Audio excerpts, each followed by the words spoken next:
தமிழ்நாட்டு தமிழர்கள் முதல் உலகத் தமிழர்கள் வரை அனைவருக்கும் அன்பு வணக்கம். அன்பிற்குரிய தமிழர்களே, இன்றைக்கு நவம்பர் 18 நம்முடைய தமிழ் தேசிய பெரும் பாட்டனார் வெள்ளையர் ஆதிக்கத்தை எதிர்த்து வீருடன் எழுந்து போராடி வெள்ளையர் நிர்வாகத்துக்கு எதிராக சுதேசி கப்பலை விட்ட கப்பலோட்டி பெருந்தமிழன் ஐயா வ.உ.சியினுடைய 88வது புகழ் வணக்க நாள். இந்த நாளிலே திருநெல்வேலி மாநகராட்சியில் நம்முடைய ஐயாவுக்கு ஒரு மணி மண்டபத்தை 2001-2006 காலகட்டத்திலே அனைத்திந்திய அண்ணா திராவிட முன்னேற்ற கழக ஆட்சியிலே அன்றைய மாண்புமிகு முதலமைச்சர் அம்மையார் ஜெயலலிதா திருக்கைகளால் திறந்து வைக்கப்பட்டது. அந்த மணி மண்டபம் தொடர்பாக இதோ பாருங்கள்.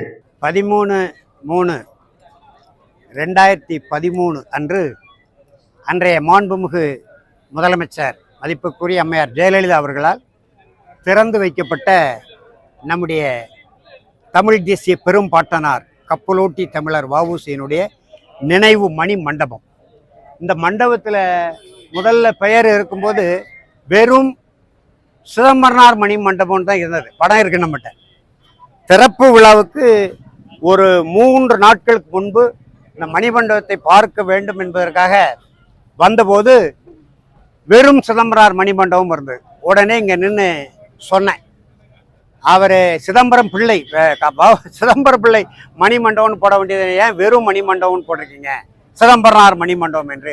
அவருக்கு தமிழ்நாட்டையும் கடந்து இந்தியாவையும் கடந்து உலக அளவில் கப்பலோட்டி தமிழன் என்பதுதான் அடையாளம், பெயர். அந்த அடைமொழி ஏன் இதில் இல்லை? அம்மையார் வரும்போது அது தொடர்பான சிக்கலை கிளப்ப வேண்டும் என்று இங்கே பேசி கொண்டிருந்த நண்பர்கள் அழைத்து பேசினேன்.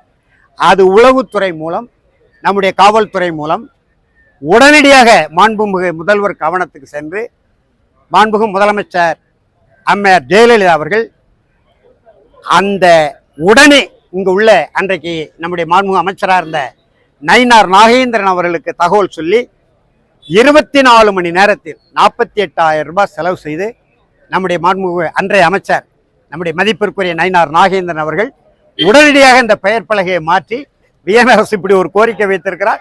நல்ல கோரிக்கை. அரசு அதிகாரிகளுக்கு தெரியல, அலுவலர்களுக்கு தெரியல, எப்படி பெயர் பலகை எழுதுவது என்று இன்னைய வரைக்கும் தெரியாமல் இருக்கு மாநகராட்சி அலுவலகம். உடனடியாக அந்த கப்பலோட்டி தமிழன் வ.உ.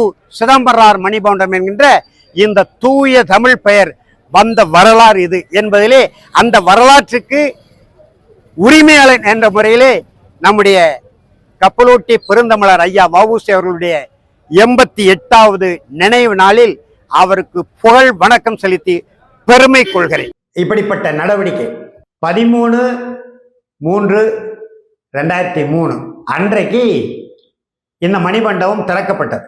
2-3 நாட்களுக்கு முன்னால் அந்த இடத்தை தற்செயலாக பார்வையிட சென்ற நான் இந்த பெயர் பலகையை பார்த்து உடனடியாக அந்த இடத்திலே, ஏன்னா மாண்புமிகு முதலமைச்சர் திறக்கிற ஒரு மணிமண்டபம் என்பதனாலே உளவுத்துறை, ஒற்றுத்துறை, காவல்துறை எல்லாம் புடைசூழ நின்ற வேலையிலே நான் என்னோடு வந்த நண்பர்களிடத்திலே இந்த பெயர் பலகையை பற்றி பேசினேன். சிதம்பரனார் மணிமண்டபம்னு போட்டிருந்தது. ஏன் சிதம்பரம் பிள்ளை மணிமண்டபம்னு போட்ட வேண்டியதானே? அவருக்கான அடையாளம் என்ன? அவருக்கு தமிழ்நாட்டை கடந்து இந்தியாவை கடந்து உலகளாவிய அளவிலே கப்பலோட்டிய தமிழன் என்பதுதான் அடைமொழி.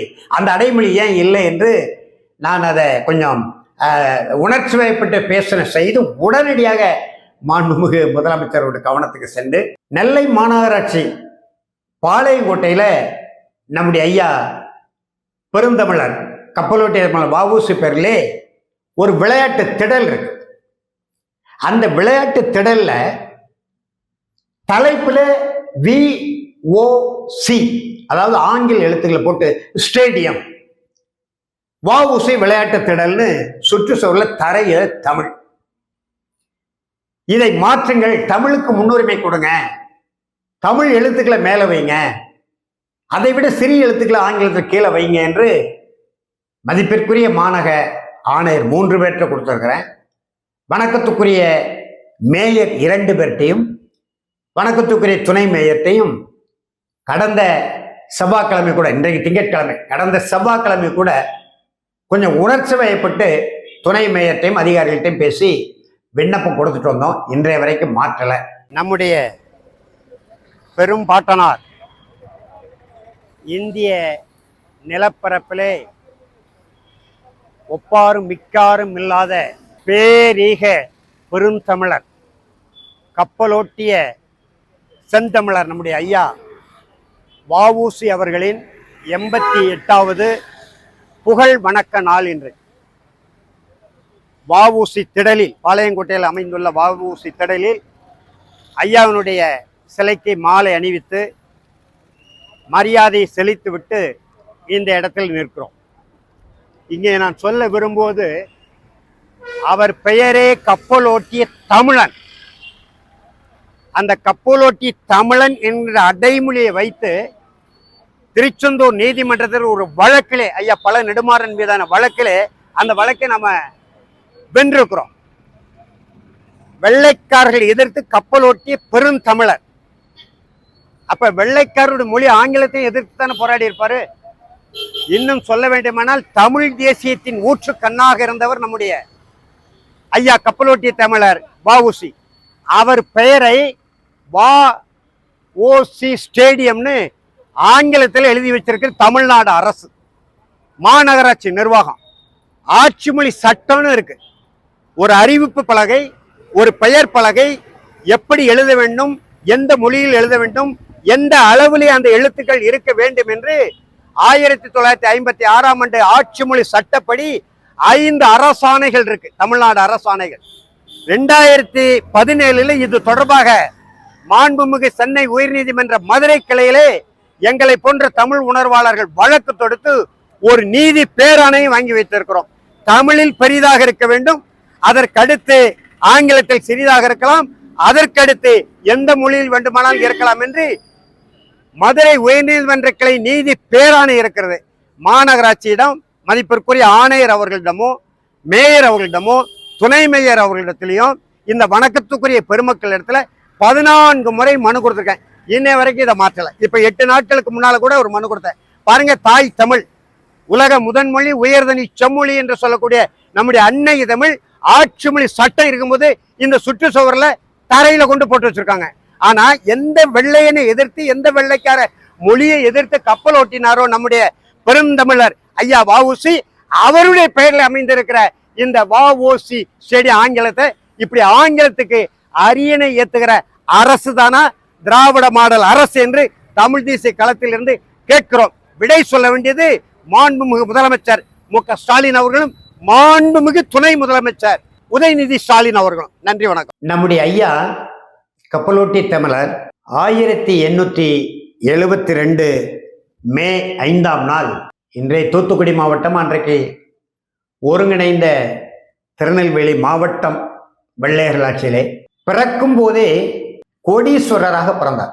அவருடைய தந்தையார் வழக்குரைஞர், தாத்தனாரும் வழக்குரைஞர். அப்படியானால் நீங்க பாருங்க, வெள்ளைக்காரன் ஆட்சி காலத்திலே 3 தலைமுறையாக நம்ம ஐயா வ.உ.சி. உட்பட வழக்குரைஞர்களாக இருந்து நம்முடைய மக்களுக்கு நீதிமன்றங்களை நாடி சிக்கல்களை தீர்த்து வைக்கக்கூடிய உயர்ந்த குடும்பத்தை சார்ந்தவர். வெள்ளையர் ஆதிக்கத்தை எதிர்த்து குமரி முதல் இமயம் வரை உள்ள பறந்து விரிந்த இந்த நிலப்பரப்பை அடிமைத்தனத்திலிருந்து விடுதலை செய்ய வேண்டும். இந்த நிலப்பரப்பில் உள்ள இந்திய திருநாட்டு மக்களை விடுதலை செய்ய வேண்டும். குறிப்பாக தமிழ்நாட்டை விடுதலை செய்ய வேண்டும், தமிழ் இனத்தை விடுதலை செய்ய வேண்டும், அன்னை தமிழுக்கு ஏற்றம் தர வேண்டும் என்கின்ற தமிழ் தேசிய சிந்தனையோடு இந்திய விடுதலை போராட்டத்தை அணுகி வீறு கொண்டு எழுந்தவர், மிகப்பெரிய செல்வந்தர். ஆனால் அவர் வெள்ளையர் அரசின் ஆதிக்கத்தை எதிர்த்து விடுதலைக்காக போராடிய காரணத்தினாலே தன்னுடைய சொத்து சுகங்களை எல்லாம் இழந்து கப்பல் விட்ட காரணத்தினாலே வெள்ளை ஏகாதிபத்திய அரசால் 2 ஆயுள் தண்டனை, 40 ஆண்டுகள் சிறை தண்டனை வழங்கப்பட்டு கோவை சிறையிலே மாடு இழுக்க முடியாத செக்கை இழுத்த மாமனிதராக, பெரும் தியாகியாக, சொல்லொன்னா கொடுமைகளுக்கு உள்ளாக்கப்பட்டு, சித்திரவதைகளுக்கு ஆளாக்கப்பட்டு கோவை சிறையிலே அடைபட்டு கிடந்தார். 4 ஆண்டுகள் என்று நினைக்கிறேன். 4 ஆண்டுகளுக்கு பிறகு வெள்ளையர்களிலேயும் வெள்ளை மனம் படைத்த, நல்ல மனம் படைத்த, மனித நேயமிக்க சில உயர் அதிகாரிகளும் நீதி அரசர்களும் இருந்த காரணத்தினாலே சென்னை உயர்நீதிமன்றத்திலே வாலேஸ் என்கின்ற ஒரு நீதிபதி நம்முடைய ஐயாவை விடுதலை செய்தார். அதனாலதான் அவருடைய புதல்வருக்கு வாலேஸ்வரன் என்று பெயர் வைத்தார். 2017 தான் நம்முடைய ஐயா வாலேஸ்வரன் சென்னையிலே மரணமடைந்தார். அந்த செய்தியை கேட்டு உடனடியாக நாம் தமிழர் கட்சி தலைமை ஒருங்கிணைப்பாளர் செந்தமிழர் சீமானுக்கு நான் தான் சொல்லி நாம் தமிழர் கட்சியின் சார்பிலே அந்த உடலிலே மலர் மாலையிட்டு மலர் வணக்கம் செலுத்திய நிகழ்வுகள் உண்டு. அந்த வாலேஸ் என்கின்ற அந்த நீதியரசர் நம்முடைய ஐயாவை விடுதலை செய்த போது அவரை வாரி அரவணைத்து துன்பத்திலிருந்து துயரத்திலிருந்து அவரை விடுதலை செய்வதற்கு எந்த தமிழனும் முயற்சி செய்யவில்லை. அவரை பற்றி நிறைய சொல்லலாம். இன்றைக்கு கூட தினகர நாளிதழ் வெளியிடுகின்ற இந்த கல்வி மலரிலே நம்முடைய ஐயாவை பற்றி முனைவர் ரத்தின புகழேந்தி என்பவர் அருமையான ஒரு 2 பக்க கட்டுரை எழுதியிருக்கார். காலையில் படித்து கண்ணீர் வடித்தேன். ஒரு முறை 1936 மரணத்தை தழுவிய நம்முடைய ஐயா 33 அல்லது 34 இந்த காலகட்டத்திலே, ஆண்டு சரியாக நினைவில்லை, செவிவெளி செய்தியாக எனக்கு கிடைத்த செய்தி, திருநெல்வேலியிலிருந்து திருச்செந்தூருக்கு போகிற ஐயாவுக்கு தொடர்வண்டி கட்டணத்திற்கு 40 காசு இல்லை, 40 நயா பைசா இல்லை. திருநெல்வேலியிலிருந்து நம்முடைய ஐயாவுக்கு 2வது திருமணம் என் சொந்த ஊரான பெருமைக்குரிய ஆழ்வார் திருநகரிலே நிகழ்ந்திருந்ததினாலே தன்னுடைய 2வது மனைவி பிறந்த அந்த ஊருக்கு அங்குள்ள உறவினர்களிடம் ஏதாவது நிதி உதவி பெற்று திருச்செந்தூருக்கு சென்று மண்ணெண்ணை கடை வைத்து பிழைத்துக் கொள்ளலாம் என்கின்ற அந்த எண்ணத்தில் நம்முடைய ஐயா 2-3 நாட்களாக நடந்து வருகிறார். நடந்து திருநெல்வேலி திருச்செந்தூர் சாலையிலே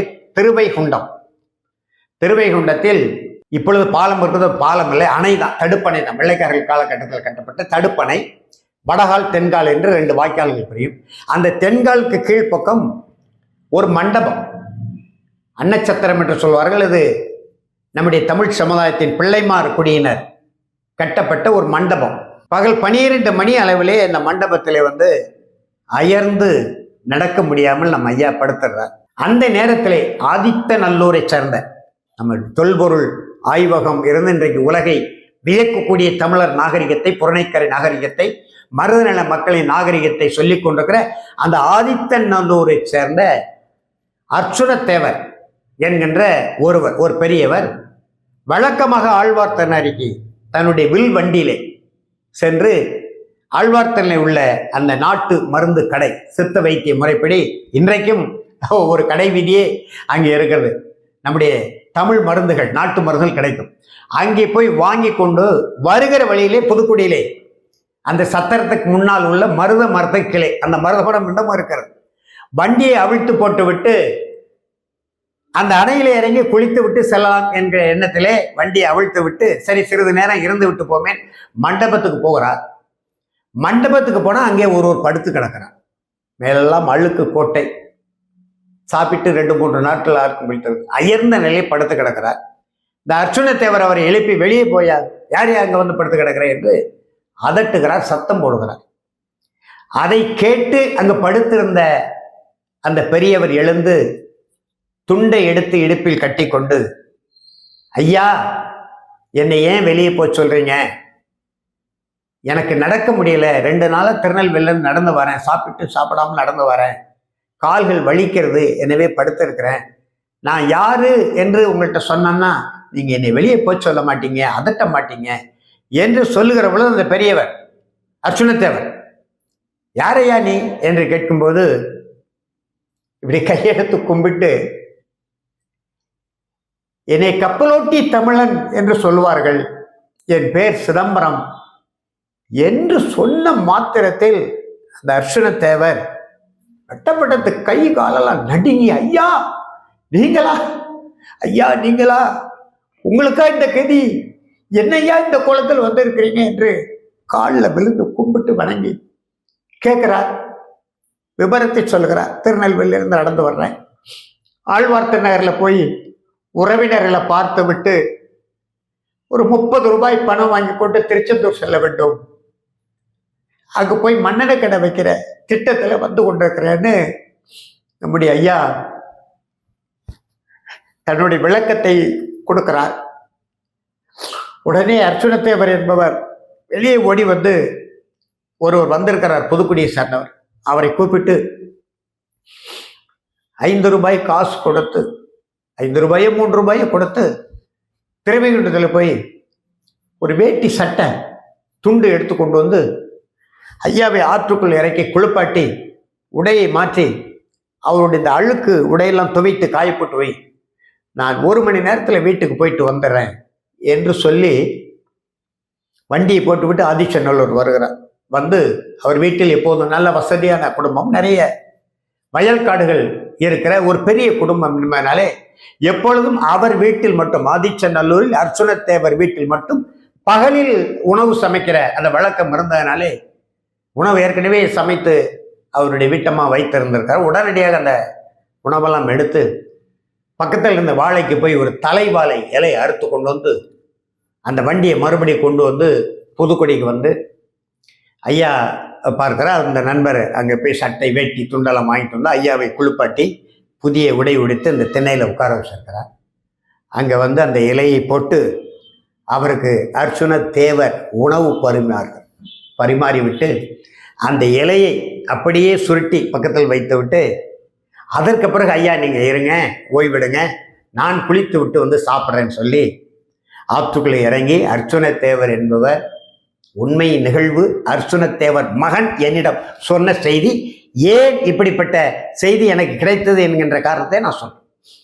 குளித்து விட்டு வந்து அந்த இலையில் நம்முடைய ஐயா பெருந்தமிழர் கப்பலோட்டியன் உண்டு அந்த இலையை மறுபடி விரித்து அதிலே உணவை வைத்து இவர் சாப்பிட்டு விட்டு, ஐயா நீங்க ஆழ்வார்த்த நகரி போக வேண்டாம், 5 மணிக்கு தொடர் வண்டி, அதாவது ரயில் வரும், நானே உங்களே தொடர் வண்டியில் ஏற்றி விடுகிறேன், அதாவது ரயிலில் ஏற்றி விடுகிறேன் என்று சொல்லி ஐயாவை அமர வைத்து நீண்ட நேரம் பேசி உரையாடி ஓய்வு எடுக்க வைத்து விட்டு 4:30 மணிக்கு அவருடைய வில் வண்டியிலே, மாட்டு வண்டியிலே ஐயாவை ஏற்றி அவருடைய அந்த பழைய உடைகள், துவைத்து காய போட்டிருந்த பழைய உடைகள்லாம் மடித்து ஒரு பையிலே வைத்து திருவைகுண்டம் அந்த புதுக்குடியில் இருக்கக்கூடிய தொடர் வண்டி நிறுத்தம், அதை கெடி என்று நாங்கள் சொல்லுவோம், ரயில் கெடி அல்லது ரயில் அடி என்று சொல்லுவோம், அங்கே கொண்டு சென்று நடைமேடையிலே நிறுத்துகிற பொழுது மேற்கிலிருந்து கிழக்கு நோக்கி வண்டி வந்து கொண்டிருக்கு.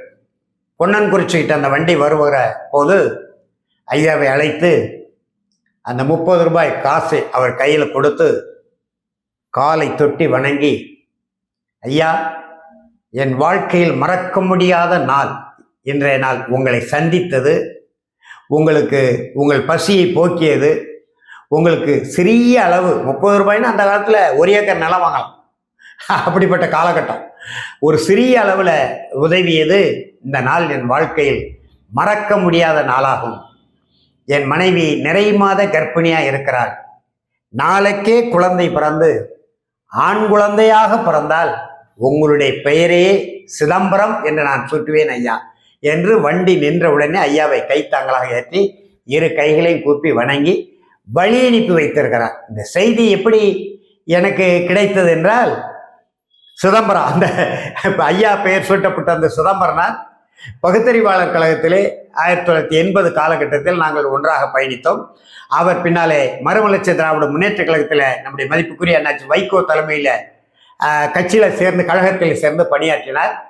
90-92 காலகட்டத்தில் நாங்கள் அடிக்கடி சந்திக்கிற வேளையிலே இதே சிறுவைகுண்டம் அணை பாலத்துக்கு கீழ்ப்பக்கம் மணலில் உட்கார்ந்து ஒரு மாலை நேரத்தில் பேசும்போது நான் தான் கேட்டேன், இந்த சிதம்பரம்ங்கிற பேர் உங்களுக்கு எப்படி சூட்டப்பட்டது, உங்களுடைய அந்த மறவர் குடியிலே இப்படி பெயர் வைக்க மாட்டாங்களே, இது நம்முடைய கண்ணகி கோவலன் அந்த பரம்பரையிலே வந்த பெயர் அல்லவா என்று சொன்னபோது, வேணரசு உனக்கு தெரியாதா, என் பிறப்பிலே ஒரு பெரிய வரலாறு இருக்கிறது, நம்முடைய கப்பலோட்டி தமிழனுடைய பெயரை தான் எனக்கு எங்கள் அப்பா சூட்டினார் என்று இந்த நிகழ்வுகளை அந்த சிதம்பரம் ஐயா எனக்கு சொன்னார். இவர் அண்மையிலே மறைந்து போய்விட்டார். இந்த செய்திகளை கடந்த 2017ஆம் ஆண்டு நான் நாம் தமிழர் கட்சியினுடைய மாநில ஒருங்கிணைப்பாளராக இருக்கிற பொழுது 2017ஆம் ஆண்டு இதே நவம்பர் 18 என் ஊருக்கு பக்கத்தில், அதே என்னுடைய ஊர் தான், ஆசிரியத்தின் ஊரில் நாம் தமிழர் கட்சி சார்பிலே நடைபெற்ற ஐயாவினுடைய அந்த புகழ் வணக்க நிகழ்வு, செந்தமனார் சீமான் சிறப்புரையாற்றிய அந்த நிகழ்வில் தம்பி சீமானுக்கு முன்பு ஒரு 10 நிமிடம் கண்ணீர் மல்க இந்த கதையை சொல்லி நான் பேசுகிற பொழுது சீமான் உட்பட அனைவரும் அங்கே குழுமியிருந்த ஆயிரக்கணக்கான தமிழர்களும் கண்ணீர் வடிக்கக்கூடிய நிலை அன்றைக்கு உருவாகியது. ஏனென்று சொன்னால் நம்முடைய கப்பலோட்டிய பெருந்தலைவர் அவர் 124A 153B என்கின்ற அந்த சட்ட பிரிவு, தேச விரோத சட்ட பிரிவிலே கைது செய்யப்பட்டு சிறையில் இருந்தார். அதே சட்ட பிரிவு இன்மீதும் பாய்ந்தது 1990. அதுவும் விடுதலை பெற்ற இந்தியாவில் திராவிட தனிநாடு கேட்ட திராவிட முன்னேற்ற கழக ஆட்சியிலே, ஐயா கலைஞருடைய ஆட்சியிலே 1990ஆம் ஆண்டு ஜூன் 9-10 நாட்களிலே தமிழர் தேசிய இயக்க 3வது மாநில மாநாடு, தமிழர் தன்னுரிமை பிரகடன மாநாடு என்று அறிவித்த ஐயா பல நெடுமாறன் தலைமையிலே மொழிவழி தேசிய இன உரிமைகளுக்காக போராடக்கூடிய பஞ்சாப்ல ரஞ்சித் சிங் மான், அசாமில் அசாம் ஐக்கிய விடுதலை முன்னணி தலைவர் டாக்டர் நிபோரன் போரோ, அதே போல் ஆந்திராவில் விடுதலையிட்டு போராடுகிற போராட்ட இயக்க தலைவர்கள், தெலுங்கானா போராட்ட இயக்க தலைவர்கள், அதே போல் நாகாலாந்து விடுதலை முன்னணியினுடைய தலைவர், அவர்களெல்லாம் கலந்து கொள்கிற அந்த மாநாட்டை பிரிவினைவாத மாநாடு என்று ஐயா கலைஞர் அரசு தடை செய்து எங்களை எல்லாம் தேசிய பாதுகாப்பு சட்டத்திலே என்னை நான் உட்பட மாவட்ட தலைவராக மதிப்புக்குரிய அண்ணாச்சி அயனாபுரம் சி முருகேசன், ஐயா பல நெடுமாறனுடைய நேரடி உதவியாளர் தம்பி மூர்த்தி உட்பட 3 பேரையும் கைது செய்து திருச்சி சிறையிலே அடைத்த அரசு நம்முடைய கப்பலோட்டி தமிழர் வஉசி மீது போடப்பட்ட வெள்ளைக்காரர்களால் புனையப்பட்ட அந்த சட்டப்பிரிவில் எங்கள் மீதும் பாய்ந்தது. அந்த வகையிலே 11 மாத காலம் சிறையிலே இருந்த அந்த பெருமைக்குரிய எளிய தமிழன் என்ற முறையிலே இன்றைக்கு நம்முடைய ஐயா கப்பலோட்டிய தமிழருடைய இந்த புகழ் வணக்கான நாளிலே நம்முடைய திருநெல்வேலியில் உள்ள மணிமண்டபத்திலும் பாளையங்கோட்டை வஉசி திடலிலே உள்ள சிலையிலேயும் மலர் மாலை அணிவித்து அவருக்கு புகழ் வணக்கம் செலுத்தி இந்த செய்திகளை, நம்முடைய கப்பலோட்டி தமிழர் தொடர்பான இந்த அரிய செய்திகள் எனக்கு கிடைத்ததை, கப்பலோட்டி தமிழர் மீது போடப்பட்ட சட்ட பிரிவுகள் எங்கள் மீதும் பாய்ந்த அந்த செய்திகளை ஒரு பெருமைக்குரிய பெருமிதம் கொள்ளக்கூடிய தமிழனாக, அதே நேரத்தில் எளிய தமிழனாக தமிழ்நாட்டு தமிழர்களுக்கும் உலகத் தமிழர்களுக்கும் இந்த நாளிலே ஐயாவை நினைத்து பார்த்து புகழ் வணக்கம் செலுத்துகிற நவம்பர் 18, 2024 இந்த நாளிலே தமிழ்நாட்டு தமிழர்களுக்கும் உலகத் தமிழர்களும் பகிர்ந்து நீங்களும் இந்த செய்தி இந்த காணொலி வாயிலாக நம்முடைய எரிதனல் வலையொலி மூலம் உங்களுக்கு நான் கடத்துகிற இந்த செய்தி நீங்களும் உங்களுடைய நட்பு வட்டத்திலே, உணர்வாளர்கள் வட்டத்திலே, குடும்ப உறவுகள் வட்டத்திலே இந்த செய்தியை நம்முடைய எரிதனல் வலையொலியை பகிர்ந்து பரப்பி அவர்களுக்கும் இந்த செய்தி சென்று சேரக்கூடிய வகையிலே இதை பகிர்ந்து உதவுமாறு இந்த அரிய செய்திகளை உங்களிடத்திலே சொல்லுகின்ற இந்த வாய்ப்பிலே பெருமை கொண்டு இந்த செய்தியை உங்களிடத்திலே கடத்தி நிறைவு செய்கிறேன். நன்றி, வணக்கம்.